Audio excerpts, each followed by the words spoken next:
بسم اللہ الرحمن الرحیم۔ السلام علیکم۔ غامدی صاحب کے ساتھ ہفتہ وار سوال و جواب کی براہ راست نشست کو لے کے تو پھر ڈیلیس امریکہ غامدی سینٹر سے حاضر خدمت آغاز کرتے ہیں۔ ہم سب شکریہ آپ کے وقت کا۔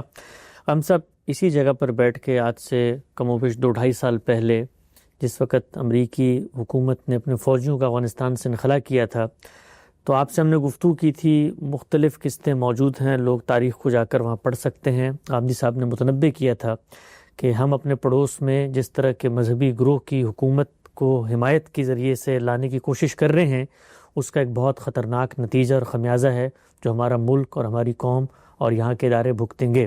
ہم سب حرف بہ حرف آپ کی وہ پیشن گوئی پوری ہوتی ہوئی نظر آ رہی ہے۔ ہم یہ دیکھ رہے ہیں کہ گزشتہ چند ماہ میں پاکستان کا کوئی ایسا شہر نہیں ہے جو اس طرح کے دہشت گردی کے حملوں سے محفوظ ہو، یہاں تک کہ وہ ہم خیال علماء جو پہلے طالبان کے حامی تھے اور اب ان سے مختلف بات کر رہے ہیں، ان تک کو ٹارگٹ کیا گیا۔ مولانا حامد الحق صاحب، مولانا سمیع الحق صاحب کے بیٹے، اسی طریقے سے پشاور کے اندر ایک بہت ہی معروف عالم تھے مفتی منیر شاکر، ان پر بھی حملہ ہوا اور بھی علماء پر حملہ ہوا۔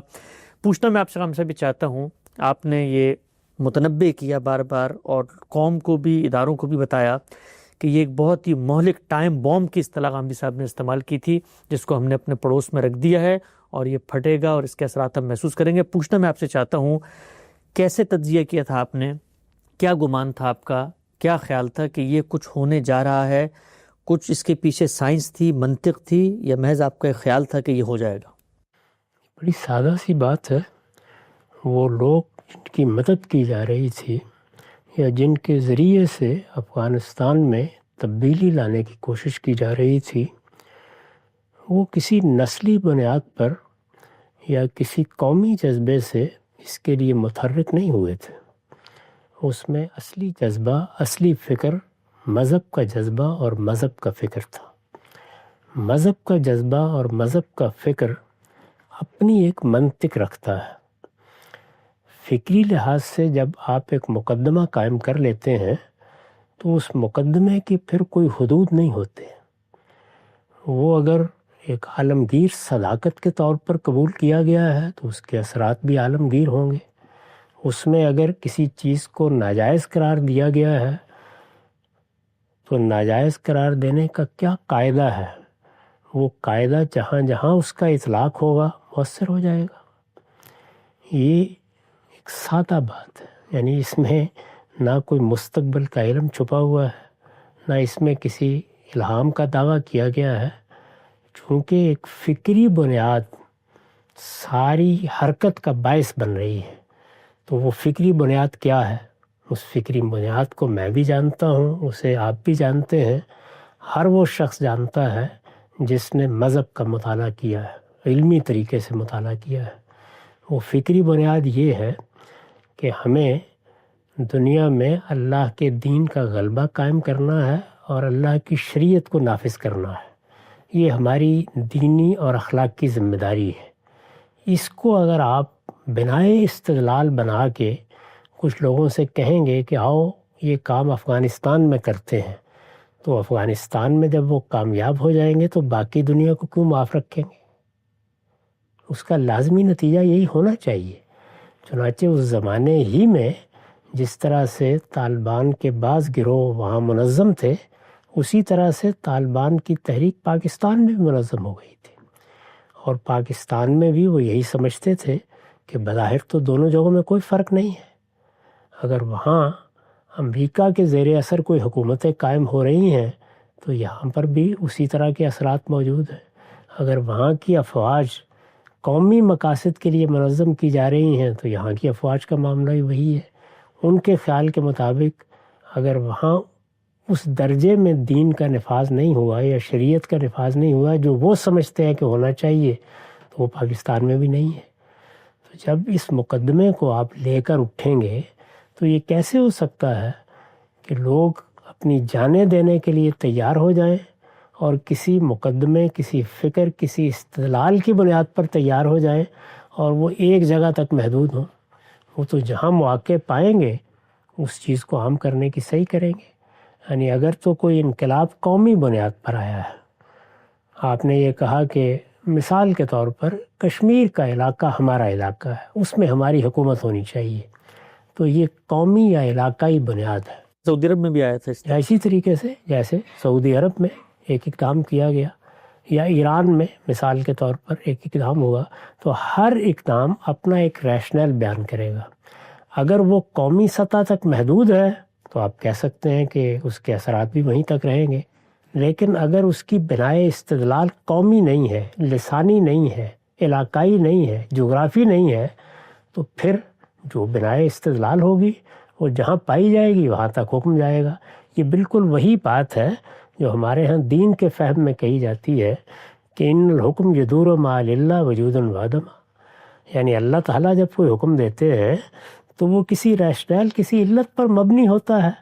وہ علت جہاں پائی جائے گی، وہ ریشنل جہاں موجود ہوگا، اس حکم کا اطلاق بھی ہوگا۔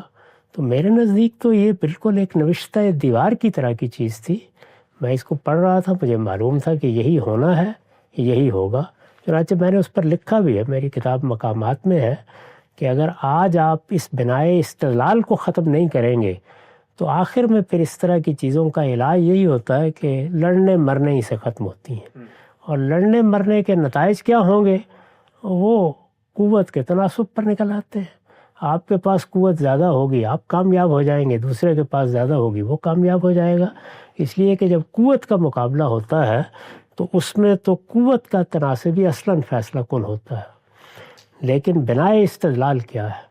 افغانستان میں جو لوگ لڑنے کے لیے گئے، ان کی بنائے استدلال اگر افغانستان کے علاقے تک محدود تھی تو پھر آپ توقع کر سکتے تھے کہ وہ وہاں سے نہیں نکلیں گے، اور اگر ایسا نہیں ہے تو یہ کیسے ہو سکتا ہے کہ نفاذ شریعت کا مقدمہ ہو اور آپ یہ کہیں کہ نفاذ شریعت تو اللہ کا صرف افغانستان کی حد تک مطالبہ ہے۔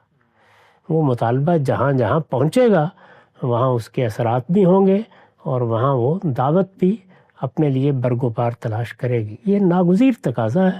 اس ناگزیر نتیجوں کو میں نے بیان کر دیا تھا۔ اچھا ہم صاحب، یہ جو ہمارے مثال کے طور پر ریاست کے کارپرداز ہیں، ادارے ہیں، وہ اس سے پہلے معاملے کو ایسے دیکھ رہے تھے کہ بھئی گڈ طالبان اور بیڈ طالبان پاکستان کے اندر جو تھے ان کو وہ روکتے تھے، اور افغانستان کی حد تک آنکھیں بند کی ہوئی تھیں، اور وہاں پر پھر ظاہری بات ہے فتح ہوئی۔ تو ہمارا یہ خیال تھا کہ افغانستان وہ خطہ ہے جہاں پر عالمی قوتیں اپنے مختلف پراکسی کھیل کے پاکستان کو نقصان نہ پہنچائے، اس لیے ہماری حمایت یافتہ وہاں پہ حکومت ہونی چاہیے۔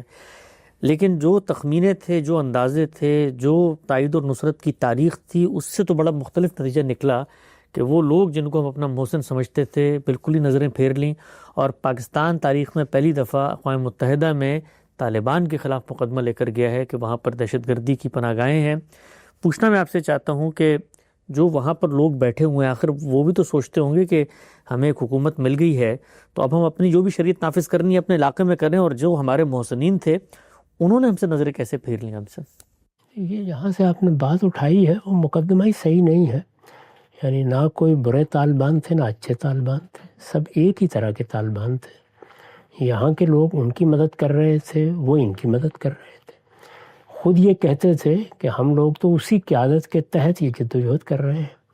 تو یہ کوئی دو گروہ نہیں تھے، یہ ایک ہی گروہ تھا۔ اس کا فلسفہ بھی ایک تھا، اس کی تعبیر بھی ایک تھی، اس کا استدلال بھی ایک ہی تھا۔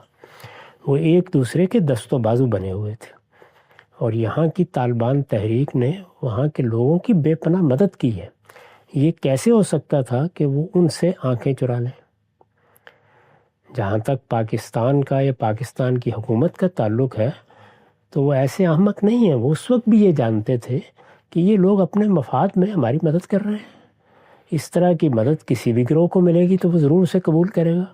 یہ دیکھا ہوگا آپ نے کہ بہت سے لوگ جب ابتلا میں مبتلا ہوئے تو انہوں نے جا کر ہندوستان سے بھی مدد حاصل کر لی۔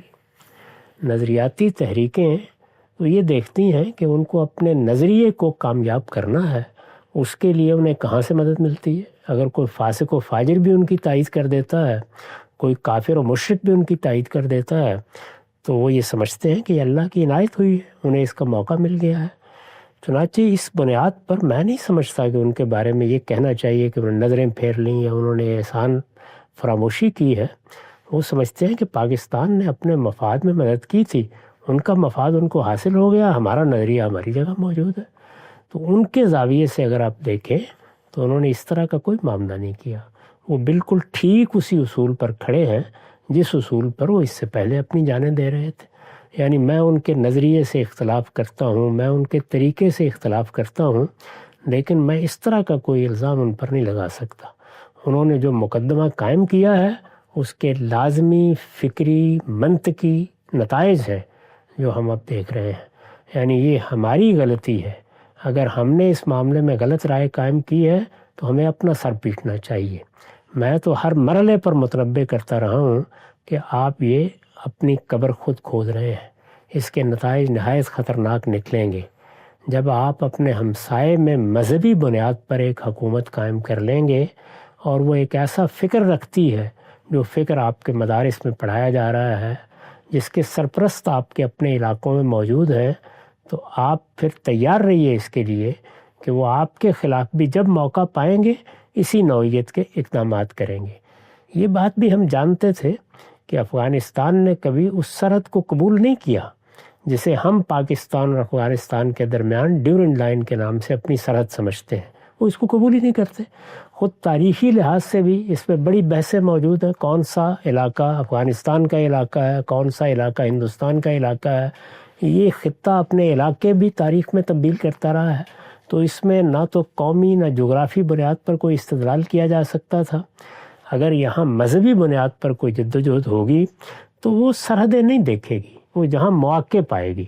یعنی اگر آپ یہ کہتے ہیں کہ وہ کسی دوسرے ملک کے خلاف تو ایسی طاقت نہیں کر رہے، تو اس کی بھی وجوہ ہے۔ یعنی موقع کہاں ہے، ہم کہاں آگے بڑھ سکتے ہیں۔ جو شخص بھی جنگ و جدال کا طریقہ اختیار کرے گا وہ اندھا اور بہرا ہو کر یہ طریقہ اختیار نہیں کرے گا، وہ اپنے لیے مواقع کا اندازہ کرے گا۔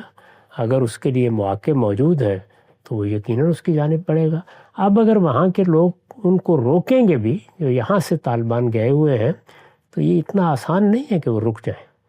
اس کے لیے بڑی محنت کی ضرورت ہوگی، اور جو کچھ بھی یہاں ریشنل موجود ہیں یا جو بنیادیں موجود ہیں یا جو علم موجود ہے، ان میں سے ایک ایک کو لے کر اس کا تجزیہ کر کے جب تک آپ اس کا کوئی علاج نہیں سوچیں گے کچھ نہیں ہو سکتا، کیونکہ منطق بے رحم ہوتی ہے۔ یہ بات ہی غلط تھی بالکل۔ افغانستان میں کسی شخص بے گناہ کو مارنا جائز ہے، پاکستان میں ناجائز ہے، یہ کیسے ہو سکتا ہے؟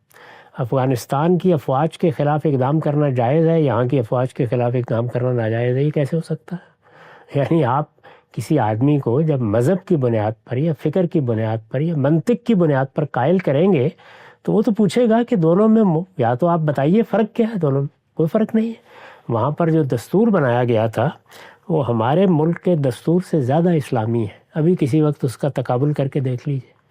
وہ ہماری مذہبی اور ہماری ملی روایت کے زیادہ قریب ہے جو اس وہاں بنایا گیا تھا۔ انتخابات وہاں بھی ہوئے، انتخابات یہاں بھی ہوتے ہیں۔ ان انتخابات کے بارے میں بھی لوگ کہتے ہیں کہ وہ منصفانہ نہیں ہوئے، یہاں کے انتخابات کے بارے میں بھی ایسی باتیں کہی جا سکتی ہیں۔ تو یہ جتنی چیزیں ہیں ان کے ہاں کوئی بات بھی ایسی نہیں جس کو آپ محکم بنیاد کہہ کے پیش کر سکیں۔ جب ایسا نہیں ہے تو پھر یہی ہونا تھا۔ ٹھیک، اجغام صاحب، مجھے یاد ہے کہ جس وقت طالبان کو یہاں پر بظاہر ایک طرح کی کامیابی ملی اور انہوں نے حکومت پھر سنبھال لی، ہم نے آپ سے گفتگو کی اس موضوع پر، بلکہ آپ نے ایک لاہعمل ایک رول ماڈل بھی دیا تھا کہ اپنے مذہبی نظریات کو مانتے ہوئے قبائلی طرز کی اگر ایک اچھی حکومت ایران کی طرح کی قائم کر لی جائے، جہاں پر کچھ نہ کچھ وہ جو منارکی ہے یا پاپائیت ہے مذہبی وہ بھی قائم ہے، اور کچھ جو دنیا کے معلوم تقاضے ہیں ان کے ساتھ بھی ہم آہنگ ہو جاتی ہے، تب بھی یہ معاملہ چل سکتا ہے۔ مجھے یاد ہے کہ اس وقت جب ہم نے آپ سے گفتگو کی تو پاکستان کے جو مذہبی گروہ ہیں، مذہبی علماء ہیں، انہوں نے بڑی شدید تنقید کی اور یہ کہا کہ یہ اتنا بڑا موقع ملا ہے مسلمانوں کو، اور عالمی سامراج دوسری جنگ عظیم کے بعد پہلی دفعہ اتنی بڑی ایک طرح کی فتح ہمیں مل گئی ہے۔ اب جب ایک اور چیز جو میں چاہتا ہوں اس موقع پہ ڈسکس کریں، وہ جو ایک فتح کے شادیانے بجائے جا رہے تھے، اب جو صورتحال سامنے آ رہی ہے اس میں تو باتیں یہ ہیں کہ خود طالبان عالمی برادری کے ساتھ معاملہ کر رہے ہیں، بہت سارے معاہدات انہوں نے کیے ہوئے تھے، اب امریکہ وہاں پر دوبارہ سے اپنی بیسیں لینے کے لیے آ رہا ہے، تو وہ جو مسلمانوں کو ایک پورا کا پورا شاہکار نظر آیا تھا فتح کا، جیسے ہم نے پوری دنیا کو شکست دے دی ہے، وہ اندر کی کہانی تو کچھ اور نظر آ رہی ہے۔ اپنی قوم کو فتح کیا گیا تھا، یعنی افغانستان کے لوگ مسلمان ہیں، افغانستان مسلمانوں کا ملک ہے، صدیوں سے مسلمانوں کا ملک ہے، اس کو فتح کیا گیا تھا۔ یہ ایسے ہی ایسے ہماری فوج کبھی کبھی اپنا ملک فتح کر لیا کرتی ہے، تو ایسی فتوحات کے اوپر جو لوگ خراج تحسین پیش کرتے ہیں ان سے ہمدردی کرنی چاہیے۔ ٹھیک، اچھا صاحب، اس وقت علماء خود اس اتاب کی زد میں ہیں. ہم نے دیکھا کہ اکوڑا خٹک کا وہ مدرسہ کہ جہاں سے خود طالبان کی تحریک ابھری تھی، اسی مدرسے کے اندر آ کے خودکش دھماکے ہو رہے ہیں. وہی اساتذہ، وہی علماء جن کو انہوں نے وہ سبق پڑھایا تھا. تو یہ چیز بہت بڑا ایک طرح کا ڈرامہ ہے خود علماء کے لیے کہ ہم تو یہ توقع نہیں کر رہے تھے کہ ہم جیسے لوگوں کو جو ان کے محسنین ہیں وہ ان کے قتل کے در پہ ہو جائیں گے. تو یہ بروٹیلٹی کیسے مطلب پیدا ہو گئی ان کے اندر؟ بہت سادہ بات ہے. یعنی جن لوگوں نے یہ فکر ان کو دیا تھا کہ نفاذ شریعت کے لیے یہ اقدام کرنا چاہیے، اس کے لیے منظم ہو کر جدوجہد کرنی چاہیے، یہ جمہوریت اور اس طرح کی چیزیں یہ تو محض کفر ہیں. ان کی کیا حقیقت ہے؟ اصل چیز یہ ہے کہ قوت بازو سے خدا کے دین کا غلبہ قائم کر دیا جائے. یہ سبق دیا تھا. اب جب وہ یہ کہتے ہیں کہ پاکستان میں تم یہ نہیں کر سکتے یا پاکستان میں یہ کرنا ناجائز ہے، تو یہ بات ان کی سمجھ میں نہیں آتی. میں نے عرض کیا ہے کہ جو منطق، جو بنائے استدلال آپ قائم کریں گے، جو ریشنل آپ بتائیں گے، تو انسانی عقل اس کا اطلاق کرے گی دوسری جگہوں کے اوپر بھی. وہ فرق بتائیے نا کیا ہے. وہ فرق ان کے لیے سمجھنا کم و بیش ناممکن ہے. یعنی وہ یہ سمجھتے ہیں کہ ہم نے اپنا مقصد ایک جگہ حاصل کر لیا ہے، ایک قوم، ہماری اپنی ایک قوم ہم نے فتح کر لی ہے. یہ بھی ہماری اپنی قوم ہے، اس پر بھی کچھ دوسرے لوگ مسلط ہیں، یہاں پر بھی غیر قوموں کے اثرات ہیں. بڑی طاقتوں نے یہاں کی قوتوں کو بھی اعلی کار بنایا ہوا ہے، ان کو بھی ہمیں اس سے نجات دلانی ہے. تو وہاں پر بھی وہ بڑی قوتوں کے اثرات سے لڑ رہے تھے، یہاں پر بھی لڑنے کے لیے تیار ہیں. ان کا مقدمہ یہ ہے. اب جب تک آپ اس مقدمے کے بنیادی چیزوں کو ہدف بنا کے اس کی غلطی واضح نہیں کریں گے اور یہ ان پر واضح اللہ کرے کہ ہو جائے، اس وقت تک آپ اس کو نہیں روک سکتے. اور جب آپ کسی چیز کو منطق اور استدلال سے نہیں روک سکتے تو پھر قوت سے روکیں گے. قوت تو پھر ظاہر ہے کہ قوت کے تناسب سے فیصلہ کن ہوتی ہے. تو آپ زیادہ سے یہ کہہ سکتے ہیں کہ اللہ کا شکر ہے ہماری فوج بہت منظم ہے، بڑی تعداد میں ہے، ہم نے اس پر بہت خرچ بھی کیا ہے، تو انشاءاللہ وہ روکنے میں کامیاب ہو جائے گی، یہ کہہ سکتے ہیں. لیکن منطقی استدلال تو سر تسر ایک ہی ہے. وہ وہاں بھی وہی تھا، وہ یہاں بھی وہی ہے. تو جب آپ وہاں اس منطقی استدلال کو قبول کریں گے تو یہاں پر بھی وہ اسی طریقے کی تحریک پیدا کرے گا، اسی طرح کا جذبہ پیدا کرے گا. اور لوگ اگر بظاہر آپ کی بات مان بھی لیں گے تو بباطن ان کے دل انہی کے ساتھ ہوں گے. اجام صاحب، آپ نے فرمایا کہ طاقت جس کی زیادہ ہوگی ظاہری بات ہے وہ پھر غلبہ بھی پا لے گا اور صورتحال کو کنٹرول بھی کر لے گا. ہمارا ملک جس معاشی تنگی سے گزر رہا ہے اور جو کچھ وہاں پر اس وقت سیاسی عدم استحکام ہے، ہم نے دیکھا کہ ہماری فوج نے ایک بڑی عظیم جنگ لڑی ضرب اسپ کے نام سے اور اس کا خاتمہ کیا.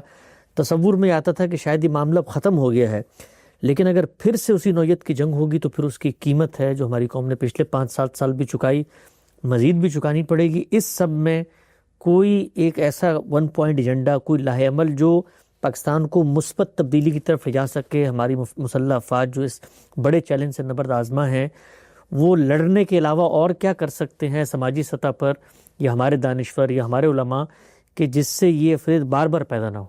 انہوں نے جو پالیسی بنائی تھی اس کا تجزیہ کریں، اس کی غلطی کو سمجھیں، اس غلطی کا برملا اعتراف کریں. غلطی کا برملا اعتراف کوئی کمزوری نہیں ہوتی. یہ مانیں کہ یہ ساری اسکیم منطقی لحاظ سے، استدلال کے پہلو سے، مذہبی نقطہ نظر سے ایک غلط اسکیم تھی. اس اسکیم کے یہی برے نتائج نکلنے تھے. ہم اپنی غلطی کا اعتراف کرتے ہیں. آئندہ کے لیے عہد کریں کہ اس طرح کے معاملات نہیں کیے جائیں گے. اس میں اللہ کے ساتھ بھی انسان دھوکہ کرنے کی کوشش کرتا ہے، اپنے آپ کو بھی دھوکہ دیتا ہے. ایسا نہیں کیا جائے گا. مذہب کی صحیح تعبیر کے علمبردار بنیں، اس کو واضح کریں، وہ استدلال واضح کریں جس کی بنیاد پر وہ سمجھتے ہیں کہ یہاں اس طرح کے کوئی اقدامات نہیں ہونے چاہیے. اور ہمارے ملک میں جو غلطیاں ہمارے نظام میں ہیں، جو چیزیں فی الواقع قابل تنقید ہیں، ان سب کی اصلاح کرنے کے لیے خوشدلی کے ساتھ آمادہ ہوں. اس لیے کہ اگر کوئی چیز معقول ہے، سمجھ میں آتی ہے، وہ اللہ کے دین کے مطابق ہے، وہ اخلاقی قدروں کے مطابق ہے، تو اس کو اختیار کرنے میں کیا معنی ہے. وہ یہاں کیا کرنا چاہتے ہیں؟ یہی کہتے ہیں نا کہ ہم یہاں شریعت کا نفاذ چاہتے ہیں.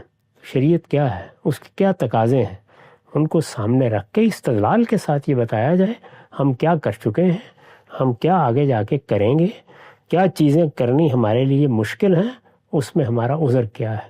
تو اس میں آپ علم کی سطح پر بھی اپنا نقطہ نظر بیان کریں، اپنی غلطیوں کا اعتراف بھی کریں، اور آئندہ سے طے کر لیں کہ آپ اصولوں کی بنیاد پر خارجہ پالیسی بنائیں گے۔